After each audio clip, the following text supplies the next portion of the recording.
Bev Kemp, and I want to mention that Beverly Kemp is our Artist of the Month on VSA Texas website, which is vsatx.org.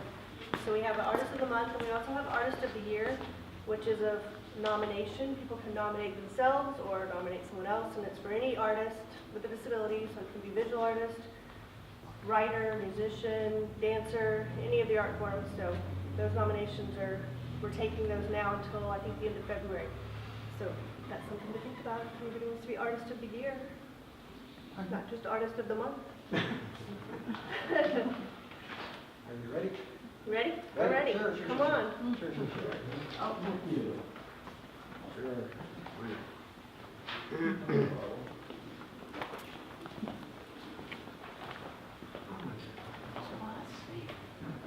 Yeah.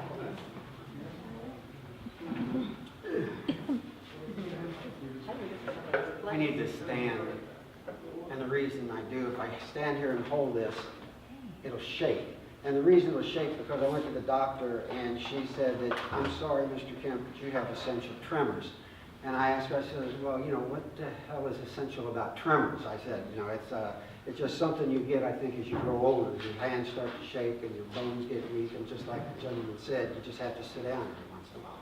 But I'm real proud of Beverly. Beverly is Artist of the Month for VSA, and April, thank you so much.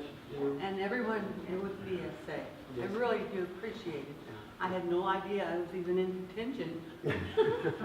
Yeah. I am her with my choice. And well, we write together, and the last historical novel we wrote, Forbidden Love, we read last couple of months ago when we were here. We read excerpts of it. As writers, we're always working on new projects, and tonight, with your permission, we'd like to read just a brief excerpt out of the next novel that we're writing. The name of the novel is called Peep Show. The subtitle is Of a Conscientious Objector's Brief Career as a U.S. Marine. So what I'm going to read here is the opening of the book. It's 2 pages. It's not long. Won't bore you here. But this is the way it starts out. In the part of downtown Boston, once referred to as the combat zone, names could be deceiving. For example, there was the Choo Choo Club. That's C-H-O-O, C-H-O-O, Choo Choo. What everyone thought might be a daycare center was really a clip joint, servicing mostly sailors and Marines. The sign posted on the Choo Choo's front door read, "No dogs, guns, or minors allowed." The dimly lit boxcar of a room sandwiched between a 24/7 liquor store and an all-night bail bond office had an uninspired menu of cheap whiskey and Narragansett beer to wash down the hard-boiled eggs and mummified pickles pig feed. Situated against the far wall, between one door, the Red Guys, and the other, the Red Dolls, was an artistic sculpture, sometimes referred to as a Wurlitzer jukebox. The evening in question took place during the fall of 1970, when most of the tables inside the Choo Choo Club were occupied with enlisted men, including me. The low, muted conversation sent a shiver up my spine. In all my 21 years, I'd learned that the one constant in my life was that periods of peacefulness were usually followed by eruptions of violence. That's why I wasn't the least bit surprised when a pitcher hit the brick wall, splattering beer and glass shards in my direction. George Theonopoulos, the club's owner, shouted "Clem," which for the uninitiated was Carney talk for riot. Fists flew, blood flowed, a beer bottle zinged overhead, barely missing my skull by inches.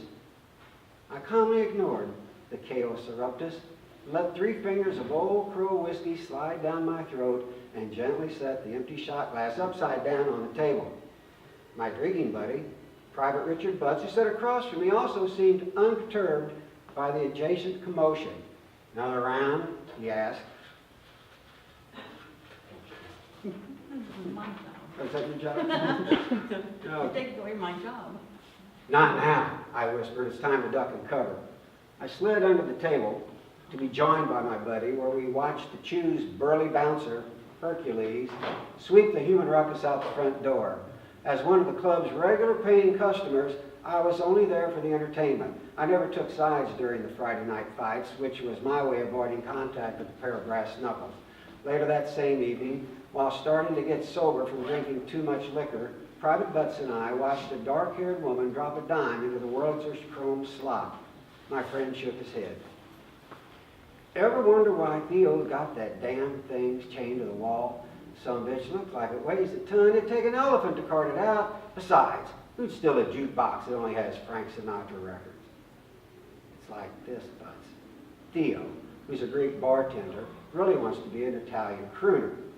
The Wurlitzer padlocked to the post because he has nightmares about stampeding elephants. Our attention was soon diverted, though, when the brunette vixen punched 2 buttons on the musical behemoth, then curled a forefinger at a much younger blonde. The couple sensually gyrated their shiny black leotard-covered rear ends to Sinatra's Old Black Magic. The skinny blonde kept looking in our direction and winking. It was hard to tell if she, or maybe he, was flirting or chasing a false eyelash. When the song ended, the modern dance aficionados French kissed like they had no shame right in front of me and Butts, and took a bow. That's it.